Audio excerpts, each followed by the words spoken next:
사랑하는 성도 여러분, 오늘 저는 흥왕하게 하는 사람이라는 제목으로 하나님의 말씀을 함께 나누고자 합니다.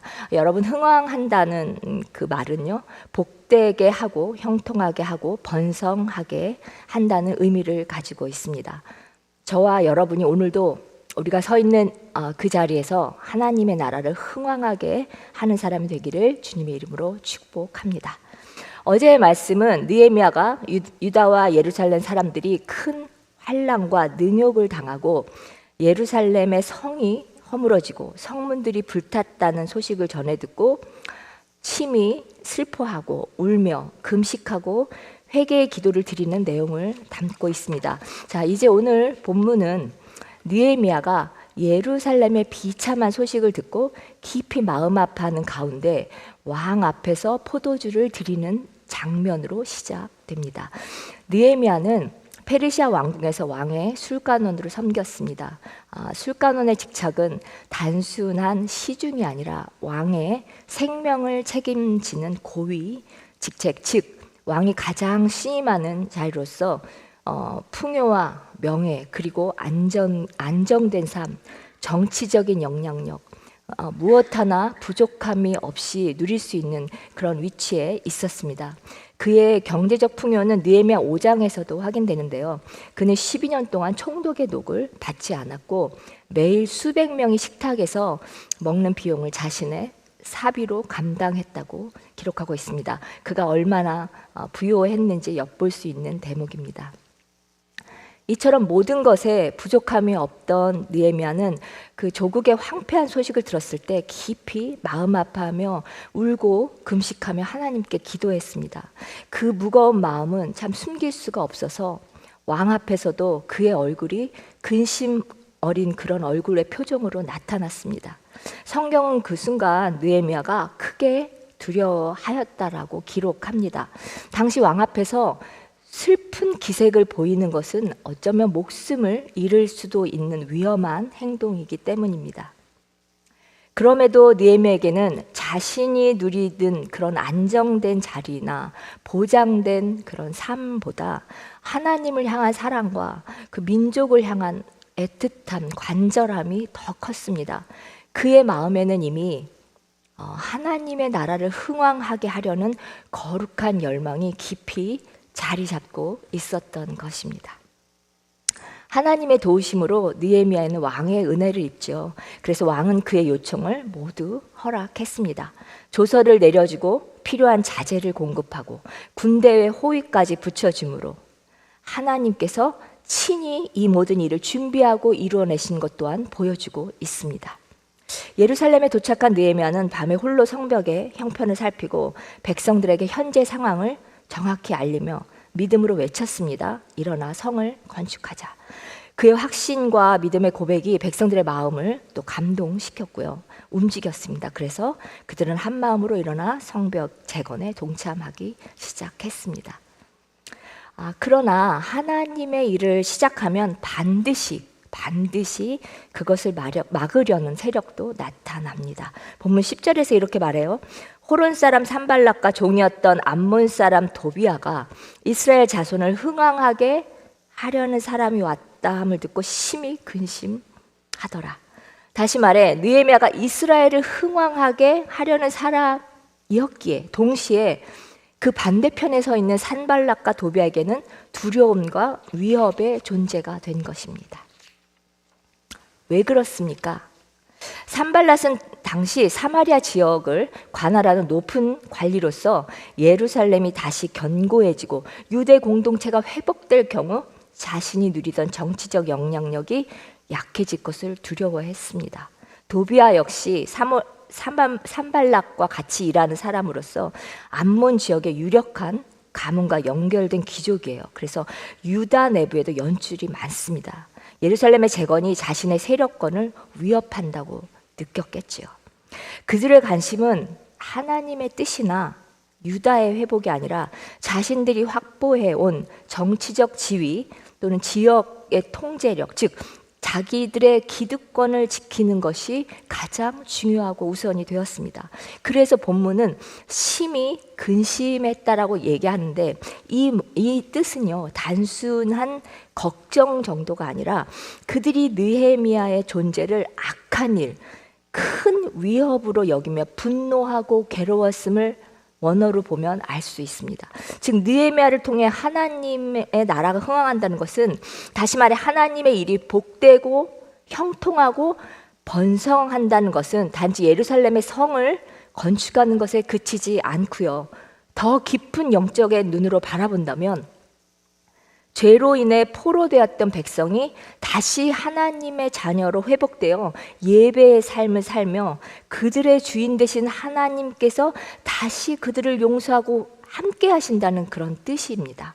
그리고 곧 무너진 관계가 회복되고 잃어버렸던 정체성과 자기 자신들의 사명이 되살아나는 하나님의 구원의 역사가 다시 시작된다는 의미입니다. 그렇기에 반대편에 서 있는 세력, 곧 사단이 주관하는 어두움과 불의 세력은 하나님의 나라가 확장되는 것을 어떻게 돼요?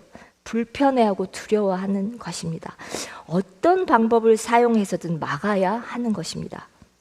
복음이 전진할수록요, 방해가 거세지고 거룩한 일이 일어날수록 공격이 심해지는 이유가 여기 있습니다.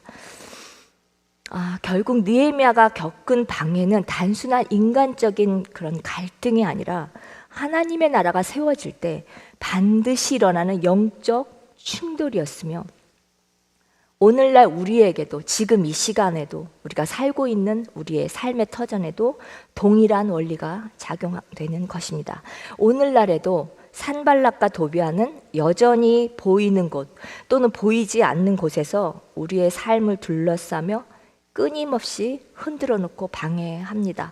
우리가 다시 하나님께 마음을 고정하고 정말 첫사랑을 회복하고자 예배를 사모할 때면 더욱 강하고 집요한 영적 공격이 밀려옵니다.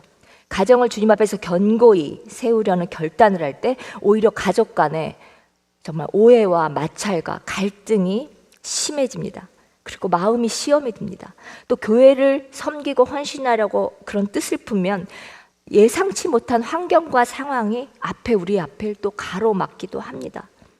또한 삶의 무게와 책임으로 인해 감사의 마음이 점점 흐려지고 내 안에서 나도 모르는 그런 불안함과 불신과 걱정과 짜증과 어떤 부정적인 생각들로 마음이 가득 무거워지기도 합니다. 이러한 모든 어려움과 방해는 우리가 하나님 나라를 흥왕하게 하려 할 때, 그런 마음을 품었을 때 더 강하고 집요한 대적의 방해가 찾아오는 어떤 영적인 현실을 우리에게 지금 본문은 보여주고 있습니다. 사랑하는 여러분, 이러한 영적 공격이 있을 때 우리는 오히려 우리가 하나님의 나라를 흥왕하게 하려는 사람이구나, 우리가 바로 그런 사람이구나 라는 생각을 잊지 말아야 합니다. 사명과 소명을 붙들고 있기 때문에 공격이 찾아오는 것이며, 바로 그 사실이 우리에게 사실은 힘이 되어야 합니다. 영적인 공격이 올 때 우리가 주저앉고 포기하는 것이 아니고, 무너지는 것이 아니고, 내가 하나님의 나라를 흥왕하게 하려는 사람이구나라고 인식해야 되는 것입니다. 우리가 느헤미야처럼 하나님의 나라를 세우고자 하는 어떤 결단과 열망을 품고 있기 때문에 영적 대적, 곧 산발락과 도비아가, 그런 산발락과 도비아 같은 어둠의 세력이 우리의 길을 막아서는 것입니다. 그래서 우리는 더욱더 힘써 싸우고 승리해야 하는 것입니다. 오히려 이러한 방해와 시험 속에서 우리는 더욱 굳건히 서야 하며, 하나님께 의지할 때 우리의 신앙은 더 깊어지고 영적 성장이 되고 어떤 승리의 길이 열리게 됩니다. 이러한 것들을 통해서만이 우리가 영적으로 조금씩 더 성장해 나가는 것 같습니다.